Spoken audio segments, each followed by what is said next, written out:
네, 이번 시간은 뉴스앤 파워 인터뷰 코너입니다. 여권 대선 경선 레이스 초반부터 불꽃 튀는 가운데 여야 1강 이재명 경기지사와 윤석열 전 검찰총장 처음으로 맞붙었습니다. 한편 민주당 지도부는 윤 전 총장의 처가 리스크에 대한 대대적인 공세를 이어가고 있는데요. 오늘은 더불어민주당의 백혜련 최고위원과 함께 관련 이야기 나눠보도록 하겠습니다. 위원님 어서 오십시오. 반갑습니다. 어서 오세요. 안녕하세요. 바쁘신데 나와주셔서 감사합니다. 네. 여당 대선 주자들의 열전이 이제 점점 뜨거워지고 있는데요. 첫 관문인 오늘 11월 예비 경선은 이재명 대 반 이재명 이제 구도로 각 축전이 진행되고 있는 것 같습니다. 어제 국민 면접 그리고 그제 첫 TV 토론이 있었는데요. 최고위원으로서 어떻게 보셨습니까? 일단 기획이 굉장히 참신했다는 생각이 듭니다. 그러니까 히든싱어 방식으로요. 네, 이렇게 블라인드로 하게 되니까 굉장히 신선한 느낌 들었고 전문 면접관들의 질문도 굉장히 예리해서 정말 후보들의 아픈 부분들을 굉장히 건드리는 그런 질문들이 많았다고 생각하고요.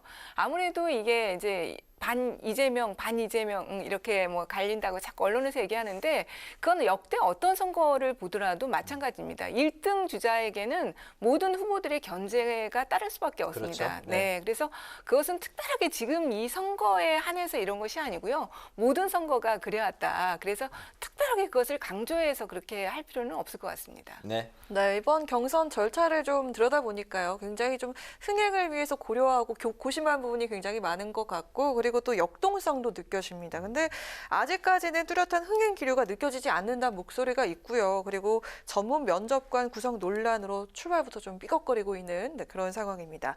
지도부 고민이 클 것 같은데 어떻습니까? 약간 삐걱거렸던 부분이 있다는 것을 인정할 수밖에 없고요. 그러나 그거에 비해서는 굉장히 일부 언론에서는 폄하하는 그런 기사도 있었지만 전반적으로는 제가 볼 때는 굉장히 그래도 잘했다. 그리고 흥행적인 면에서도 제가 알기로는 어제 자정 기준으로도 거의 20만 뷰 이상의 시청률이 있었다는 거 알고 있거든요. 그러니까 봤을 때 예비 경선이라는 점을 고려한다면 굉장히 괜찮은 출발이라고 생각합니다. 지금 우리 당의 경선 시스템이 예비 경선, 그다음에 본경선, 결선 이렇게 세 가지 단계나 있거든요. 그러니까 실제로 그렇기 때문에 단계별로 진행될 때마다 굉장히 뜨겁게 저는 진행될 수 있다고 보고 있습니다. 네, 이런 가운데 이제 역사관 논쟁이 이제 일고 있는데 앞서 이제 기다리시면서 김용태 국민의힘 청년 최고위원이 이제 이재명 후보의 미 점령군 논쟁에 대해서 상당히 많은 부분을 할애하면서 이제 이야기를 했습니다. 이재명 경기지사의 미 점령군 발언에 윤석열 전 총장이 이제 후보죠. 역사 왜곡, 셀프 역사 왜곡이라고 이제 공세를 펼쳤고, 이에 이제 이 지사는 구태 색깔 공세라고 이제 또 이제 맞받아쳤는데, 이런 현재 지지율 1, 2위 간의 정면 첫 번째 충돌, 어떻게 보셨습니까? 일단은요, 윤석열 전 총장, 윤석열 후보라고 이제는 해도 거의 될 것 같은데 윤석열 후보 같은 경우가 약간 저는 국면 전환을 깨했다고 보거든요. 지금 장모 사건으로 인해서 굉장히 좀 공경에 처해 있기 때문에 우리 당의 1등 주자인 이재명 지사를 공격함으로써 어떤 국면 전환을 하려는 그런 의도가 있었다고 보이는데요. 굉장히 잘못 짚었다. 저는 지금 윤석열 후보의 그동안에 보여준 이 발언들이 굉장히 역사 인식에서는 문제가 있다고 지적할 수밖에 없을 것 같습니다. 먼저 재출마선에서 죽창가를 얘기하면서 한일 외교 관계에 대해서 얘기를 했지 않습니까? 그런데 이 죽창가가 저는 나온 동기를 윤석열 후보가 제대로 알고 있었나 좀 먼저 의문이 들어요. 그러니까 운동권 세대에서 그냥 불렀다 이것만 알고 있었지 이 죽창가의 원래 죽창가라는 것은 동학 농민혁명 당시에 동학 농민군과 전봉준 장군을 이루하기 위해서 나온 노래입니다. 근데 그걸 알고 있었나 좀 의문 들어요. 그런 죽창가에 대해서 윤봉길 기념관에서 일본 기자의 질문에 대해서 그런 얘기를 했다는 것 자체가 너무나 문제가 있고요. 그리고 이 미 점령군 문제도 사실 역사적으로 메가더 포고문에 나오는 말입니다. 점령, 아큐페이션. 영어로 명확하게 돼 있거든요. 그것을 그 시대의 역사적인 사실을 이야기한 것인데 그것을 또 이렇게 왜곡하는 것은 역사에 대한 좀 무지의 소치가 아닌가 저는 그렇게 좀 보입니다. 네. 또 비유를 한번 해보자면은 또 윤석열 전 총장이요. 이 문재인 정부의 칼잡이에서 지금은 야권의 대장주가 됐다. 뭐 이런 말들이 나오고 있습니다. 근데 또 한때 같은 곳에 또 몸을 담고 네. 계셨잖아요. 현재 광복 행보도 어떻게 바라보고 계시는지 한 말씀 듣고 싶습니다. 근데 지금 법조인으로서의 한계, 검사로서의 한계를 지금 많이 보여주고 있는 거 아닌가. 사실 정치인으로서의 첫 발을 떼자마자 네. 바로 부인의 뭐 제가 직접 말하지는 않겠습니다. 부인의 인터뷰 굉장히 큰 리스크를 보여줬다고 보이고요. 그리고 장모 사건 같은 경우도 그동안에 윤석열 총장이 갖고 있던 이미지는 강골 검사로서의 이미지, 진짜 네. 깨끗한 이미지 그런 것을 가지고 어떻게 보면 국민들에게 어필을 했던 것이고 그것이 그 이미지가 지지율을 받쳐주는 역할을 네. 했거든요. 그런데 그 전제가 바로 무너져 버렸습니다. 사실 이 장모 사건이 그냥 일반 사건이 아니라 22억이라는 사기 사건이거든요. 그리고 전 국민에게 피해를 줄 수 있는 의료법이야 요양급여를 편취한 그런 사건이에요. 그렇기 때문에 그런 부분들에서 지금 윤석열 전 총장의 앞으로의 정치인의 행보는 제가 볼 때 굉장히 어려울 것이다.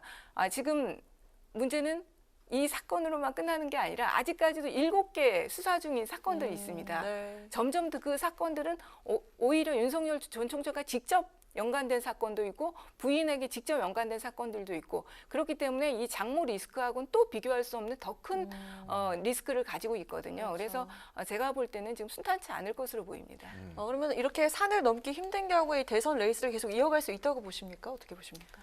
개인의 뭐 여러 가지 역량과 여러 정황에 따라 다르겠지만 지금 많은 정치권에 있는 분들이 네. 보기에 쉽지 않을 것이다 이렇게 평가하는 분들이 사실 많은 것 같아요. 너무 초반에 큰 타격을 입었고요. 지금 이게 해나가는 거 보면 정무적 감각이 한마디로 거의 없다 이렇게 볼 수 있습니다. 다른 이제 정치를 하셨던 분들이 본다면 이렇게 언론에 대응하는 모습이나 부인이 직접 그런 인터뷰를 하게 하는 것 이런 것은 정말 할 수 없는 것이거든요. 근데 앞으로 넘어야 할 산이 더 많은데 네. 그걸 지금까지 보여준 그런 정무적 감각을 가지고 과연 버텨나갈 수 있을까 그거에 대해서는 굉장히 의문입니다. 네. 완주까지가 험로가 많고 결코 쉽지 않을 것이다라고 이제 말씀하신 걸로 정리를 하겠습니다. 네. 최재형 전 감사원장 이제 이야기를 한번 해볼게요. 이제 등판이 임박한 걸로 이제 전망이 되고 있고 그리고 또 이제 또 일간에서는 윤석열 전 검찰총장보다 한 발 앞서 국민의힘에 입당하지 않겠냐 이런 관측도 나오고 있습니다. 최 전 원장의 행보 그리고 입당 소식 어떻게 생각하십니까?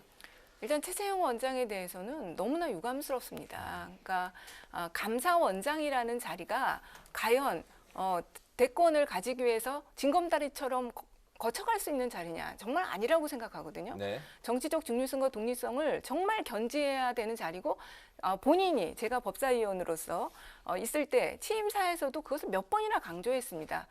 법사위에서 나와서도 감사원의 정치적 중립성과 독립성을 계속해서 강조하셨는데 가장 감사원의 정치적 중립성과 독립성을 해친 감사원장이 되셨어요. 그래서 그런 점에서 너무나 유감스럽고 아까 윤석열 총장도 마찬가지지만요. 최재형 원장도 저는 마찬가지일 것이라고 생각합니다.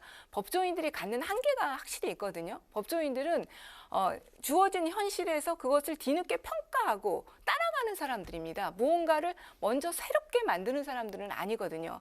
평생을 그렇게 살아온 사람들이 정치의 전선에 들어와서 그것을 타개하고 해나가기는 쉽지 않은 부분들이 있고요.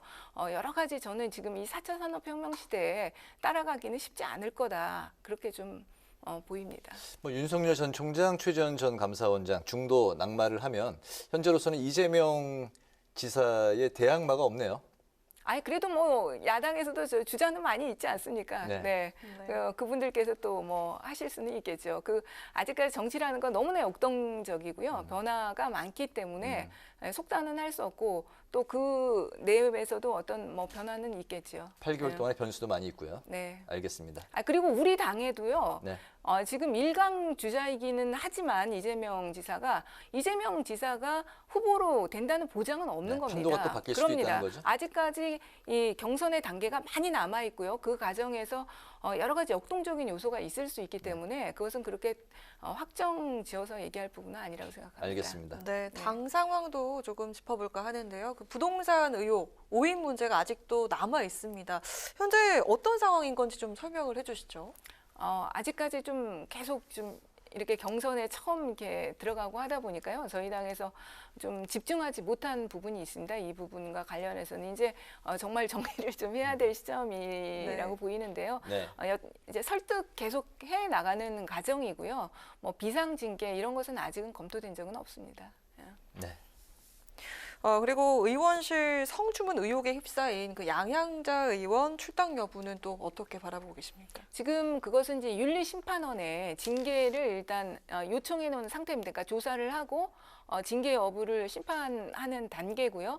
거기에서 만약에 2차 가해 여부라든지 네. 기타 양향자 의원이 직접적으로 관여된 어떤 것이 나온다고 한다면 정말 국민의 눈높이에 맞춰서 엄정하게 대응할 것이라는 점 확실하게 말씀드릴 수 있을 것 같습니다. 알겠습니다. 이번에 그 법사위원장 이제 합의에 오늘 이제 여야가 이제 그 실패를 했는데 야당의 입장은 이제 7개 상임위원장은 포기해서라도 법사위원장을 절대 사수하겠다 이제 이런 입장이잖아요. 근데 여당은 단독으로 이번에 처리하지는 않겠다라는 이제 입장인 걸로 아까 그 리포트에서 나왔는데 여당 단독 선출 이렇게 계속 그 줄다리기가 뭐 평행선으로 이어지는 상황이 오랫동안 된다면 여당의 단독 선출 가능성에 대해서는 그 어떻게 보십니까? 그러니까 최대한 하여튼 협상과 그리고 그 합의를 이끌어내기 위해서 노력은 계속 하겠다는 말씀드리고요. 근데 그 국민의힘의 입장을 저는 정말 이해할 수가 없어요. 그게 원래부터 그동안 국회 관례나 이런 거에 맞췄을 때 네. 서로 상임위를 지금 주지 않겠다는 것도 아니고 정말 알짜 상임위거든요. 그걸 드리겠다고 하는데 왜 이렇게 법사위원장만을 고집하는지 모르겠습니다. 근데 왜 그렇다고 보십니까? 그동안 어떻게 보면 끌어왔던 과정도 있어서 사실은 국민의힘 내부도 다선 의원님들은 일부 가져오자는 의견도 많은 것으로 알고 있습니다. 그런데 그동안에 본인들이 계속해서 그렇게 주장을 해왔기 때문에 선뜻 받아들이기 어려운 면도 힘겨루기인가요? 있고요. 네, 네. 그런 부분들이 있는 거죠. 근데 일단은요, 그러니까 당장은 그 상임위 위원장 문제가 해결되지 않더라도 국회를 이끌어가는데 별 무리가 없습니다. 그래서 이런 상황에서는 그냥 좀 저희가 어느 정도 할 수 있겠지만 일정 시점이 되면 정말로 국회를 이런 상임위원장 문제가 해결되지 않고는 끌어나갈 수가 없는 불가능한 사태가 된다고 한다면 네. 그때는 단독 처리 여부에 대해서도 검토할 수밖에 없지 않을까. 네, 그렇게 네. 생각됩니다. 네, 공수처 이야기도 좀 해볼까 하는데요. 공수처가 검사 비위 사건 셀프 종결 내역을 검찰에 요청을 했는데 근데 대검이 공식 거부 의사를 밝혔습니다. 이 갈등 상황 어떻게 바라보고 계십니까? 어떻게 보면 좀 예상이 됐던 부분입니다. 그동안에 검찰이 무소불위의 권력을 가지고 모든 사건을 수사하고 종결 처리하는 최고의 기구의 성격을 사실 갖고 있지 않았습니까? 그런데 공수처가 이제 들어오면서 판사, 검사, 경찰, 경무관급의 경찰에 대해서는 독점적인 어떻게 보면 수사권과 기소권을 갖게 된 상황입니다. 그러니까 서로 간의 어떤 역할 분담의 문제가 아직까지는 공수처가 초창이기 때문에 조금 해결되지 않은 부분이 있는 것 같은데요. 공수처가 설립되기 전에 사건까지 뭐 요구한다면 좀 뭐 얼건이라는 주장을 할 수도 있겠지만 그렇지 않고 공수처가 지금 출범하고 나서의 사건 내역을 달라고 하는 건 그건 너무나 당연한 권리거든요. 왜냐하면 공수처가 검사 사건과 관련해서는 1차적인 우선권을 가지고 있기 때문입니다. 그 부분까지 거부한다면 그거는 검찰의 정말로 얼건이죠. 네. 네. 네, 마지막 질문 드리겠습니다. 최고위원으로 선출됐을 당시에 이런 말씀을 하셨어요. 당 혁신에 집중을 하겠다. 그리고 당이 변하고 있다는 것을 보여주겠다. 지금까지 한 몇 퍼센트 이루셨는지 한번 말씀 부탁드리겠고요. 이걸 100%로 끌어올리기 위해서 올 한 해 꼭 이루고 싶은 목표가 있다면 덧붙여 주시기 바라겠습니다. 지금 상당히 뭐 국민들께서는 아주 부족하다고 느끼실 겁니다. 그렇지만은 제가 이렇게 평가하기에는 그래도 어느 정도 우리 당이 지금 변화하고 있고 국민들이 체감하시는 문제들을 해결하기 위해서 노력하고 있다. 이렇게 생각을 합니다. 그러니까 그동안에 부동산 문제라든지 이런 부분에서도 정말 의총을 거쳐서 그동안에 우리의 어떻게 보면 세금 정책이라든지 이런 거에 대해서 돌아보고 반성하고 국민들에게 이제 양도세 문제 그리고 그 종부세라든지 이런 거 다 변화를 이끌어냈지 않습니까? 그래서 지금 상당히 그래도 제가 볼 때는 민생에 가까이 가고 있고 국민들에게 다가가려는 변화를 좀 이루고 있다고 생각하고요. 좀 부족하지만 계속해서 좀 지켜봐 주시기 바랍니다. 네, 이제 새로운 뭐 지도 체제가 시작한 지 얼마 안 됐으니까 당 혁신이 또 어떻게 진행이 되는지 계속 관심을 갖고 지켜보겠습니다. 최근에 그 난제들이 많아서 여당 최고위원으로서 오늘 질문에 대답하시기가 좀 쉽지 않으셨을 텐데 수고 많으셨습니다. 네, 고맙습니다. 네. 오늘 그 뉴스앤파워 인터뷰는 민주당 대선 경선 레이스 그리고 검증대에 오른 윤 전 총장의 과제와 대선 전국 현안까지 더불어민주당의 백혜련 최고위원과 함께했습니다. 오늘 말씀 다시 한번 감사합니다. 고맙습니다.